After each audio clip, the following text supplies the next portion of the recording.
Thank you. Thank you very much, Don Dario. I hope you can all hear me okay. So, I would like to begin by saying it's such a great honor and privilege for me to join the Vice Chancellor in welcoming so many of our distinguished academicians to this webinar. Others will join us as time goes on. We will also be joined by very distinguished external speakers as well. So I'm very much looking forward to this very important, I think, discussion under the title, How to Promote Better Human and Social Conditions for Persons with Disabilities in the Contemporary World. Now, I just want this to be a rather short welcome on my part. So I'm not going to go into the topic, the theme of the webinar. I'm going to leave that to Fabio Ferrucci to do in the introduction immediately after this session. He certainly has the right expertise to do it, and he has also been crucially involved in putting the whole program together. And I would like to take this chance to thank him publicly for that. I would also like to thank all the team at the Academy, including the technical team and the translators, for all your great work in supporting us over these 3 afternoons or 3 evenings or 3 mornings, depending which part of the world you're in.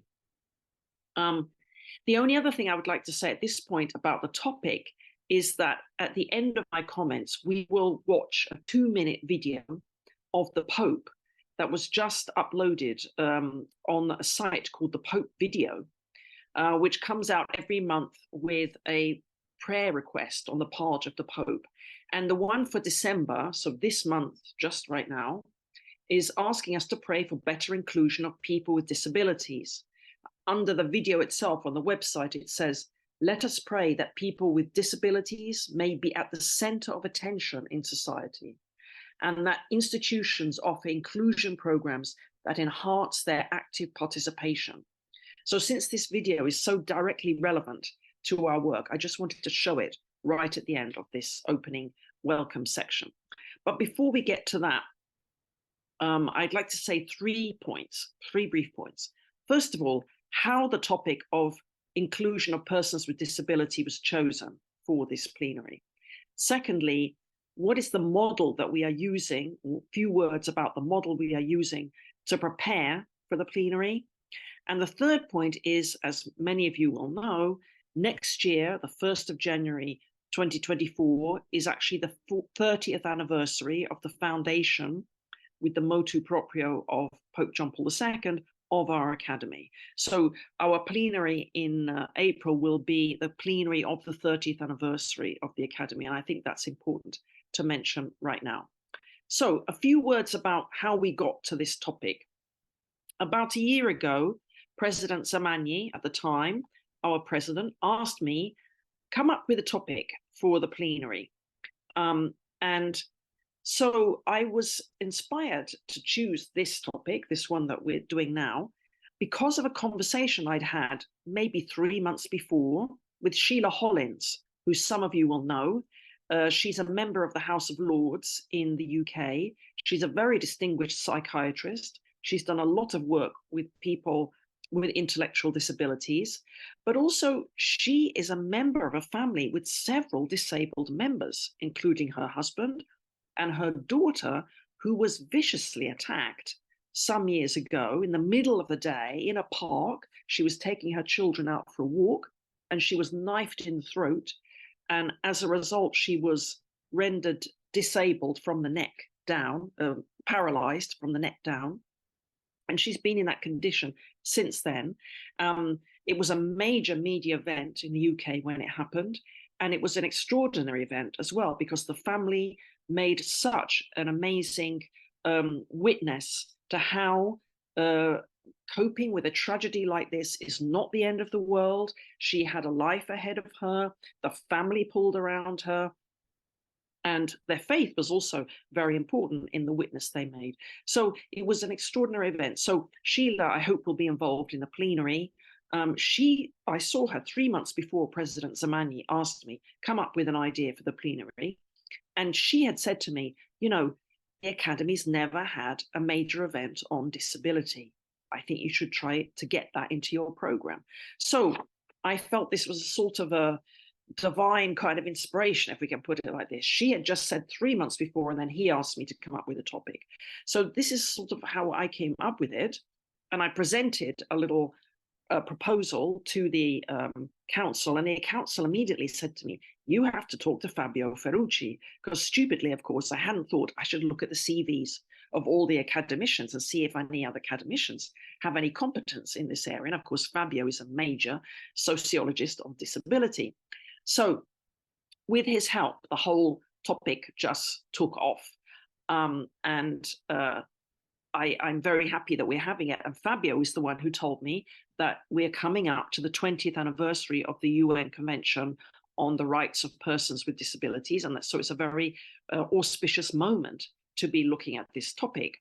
At the same time, and this is my last bit of this first point, I move to the second point, I think many academicians, and I'd have to say including myself, could feel a little bit pushed out of our comfort zone by having to deal with disability. It's not something necessarily that we've worked on properly, and we know it's an important topic in its own right.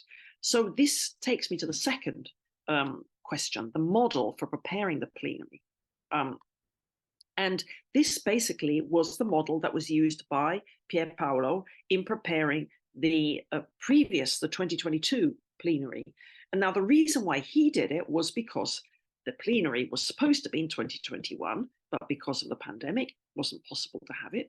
So it was pushed into 2022.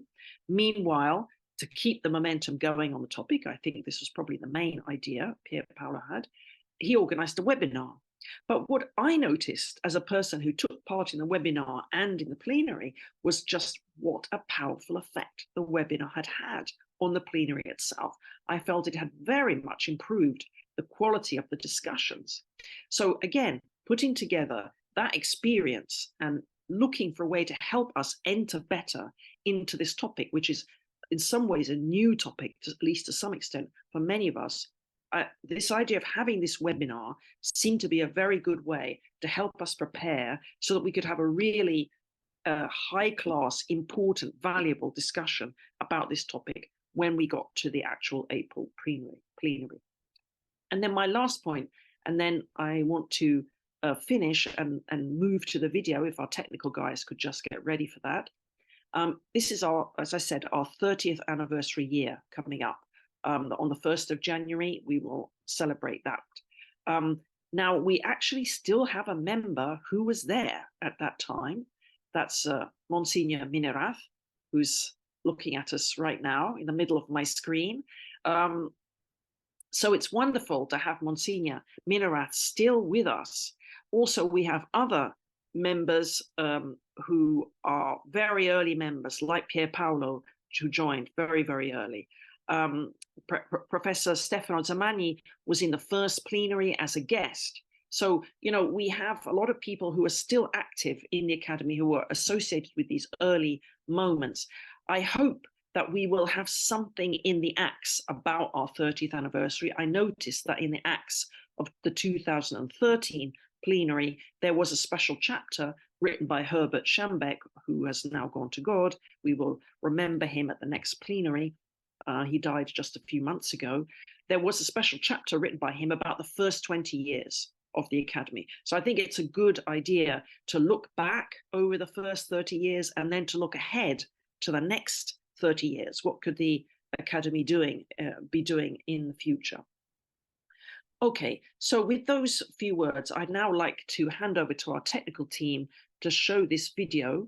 And then maybe, I know Don Dario already gave us a prayer at the beginning, but maybe he could also make a little prayer in response to the Pope's asking of us for prayers about this issue as we start our work on this topic, maybe also a prayer that our work may be a valid contribution to dealing with the issue.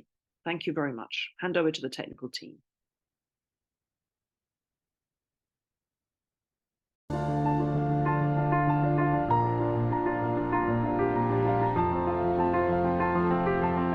Entre los más frágiles entre nosotros están las personas con discapacidad.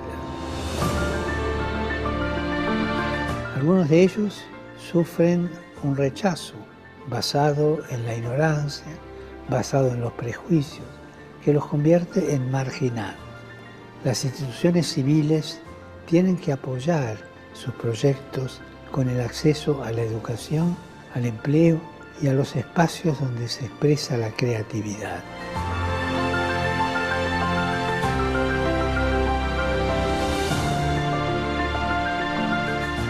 Hace falta programas, iniciativas que favorezcan la inclusión.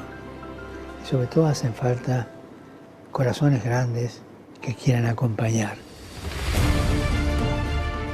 Y es cambiar un poco nuestra mentalidad para abrirnos a las aportaciones y abrirnos a los talentos de esas personas con capacidades diferentes.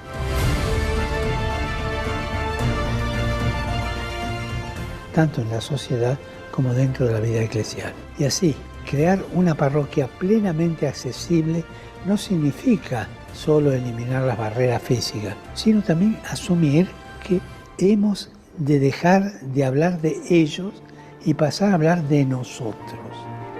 Oremos para que las personas con discapacidad estén en el centro de la atención de la sociedad y que las instituciones promuevan programas de inclusión que potencien su participación activa.